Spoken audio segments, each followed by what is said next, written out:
ஒரு நாட்டோட வளர்ச்சி அந்த நாட்டோட பொருளாதாரத்தை பொறுத்து அமையும். அந்த பொருளாதாரம் க்ரோ ஆகணும்னா அந்த நாட்டோட பேங்கிங் சிஸ்டம் ஸ்ட்ராங்காக இருக்கணும்.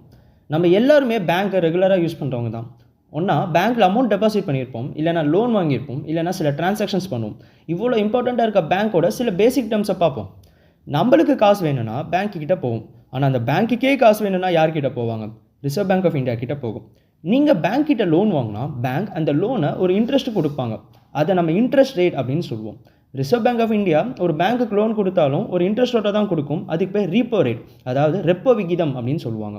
இந்த ரீப்போ ரேட்டை நான் ஏன் பாஸ் தெரிஞ்சுக்கணும் அப்படின்னு தோணுச்சுன்னா இந்த சிம்பிள் எக்ஸாம்பிளாக பார்ப்போம். இப்போது ஸ்டேட் பேங்க் ஆஃப் இந்தியாவுக்கு ஒரு 100 ரூபா தேவைப்படுதுன்னு வச்சுப்போம். எஸ்பிஐ இப்போ ஆர்பிஐ கிட்ட கேட்குறாங்க. ஆர்பிஐ ஓகே நான் உனக்கு 100 ரூபா தரேன், 4% ரீப்போ ரேட் அப்படின்னு சொல்கிறாங்க. அதாவது 100 ரூபாய்க்கு 4 ரூபா வட்டி. அப்படின்னா எஸ்பிஐ ஆர்பிஐக்கு திரும்ப 104 ரூபா கொடுக்கணும். சப்போஸ் ஆர்பிஐ வெறும் 2 ரூபா வட்டி அப்படின்னு சொன்னால் எஸ்பிஐ திரும்ப 102 ரூபா கொடுத்தா போதும். 4 ரூபா வட்டிக்கு 104 ரூபா திரும்ப கொடுக்கணும், 2 ரூபா வட்டிக்கு 102 ரூபா திரும்ப கொடுக்கணும். ரீப்போ ரேட் கம்மியாக இருந்தால் பேங்க்கோட கடன் கம்மியாக இருக்கும். அப்போது பேங்க் நிறைய பேத்துக்கு லோன் தரும். ரீப்போ ரேட் அதிகமாக இருந்தால் பேங்க்கோட கடன் அதிகமாக இருக்கும். அப்போ பேங்க் லோன் கொடுக்கறதுக்கு யோசிக்கும். இன்ட்ரெஸ்டிங்காக இன்னொரு விஷயமும் இருக்குது. சப்போஸ் அந்த ரிசர்வ் பேங்க்குக்கே காசு வேணும்னா என்ன பண்ணும்?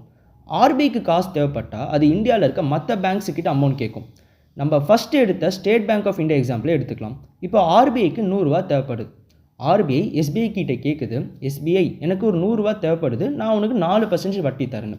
இந்த வட்டிக்கு பேர் ரிவர்ஸ் ரீப்போ ரேட், அதாவது தலைகீழ் ரெப்போ விகிதம் அப்படின்னு சொல்லுவாங்க. ஒரு விஷயம் நோட் பண்ணிங்களா? கடன் வாங்கினாலும் கொடுத்தாலும் அந்த வட்டியை ஆர்பிஐ தான் டிசைட் பண்ணும். இப்போ இந்த ரிவர்ஸ் ரீப்போ ரேட் உங்களை எப்படி அஃபெக்ட் பண்ணுதுன்னு பார்ப்போம். ஆர்பிஐ எனக்கு கடன் கொடு, நான் உனக்கு 2% வட்டி தரேன்னு சொன்னால் நிறைய பேங்க் 2% வட்டிக்கு நான் ஏன் கடன் கொடுக்கணும் அப்படின்னு சொல்லிட்டு கடன் கொடுக்க மாட்டாங்க. அதனால பேங்க்கு கிட்ட நிறைய காசு இருக்கும். ஸோ நிறைய பேருக்கு லோன் கொடுப்பாங்க.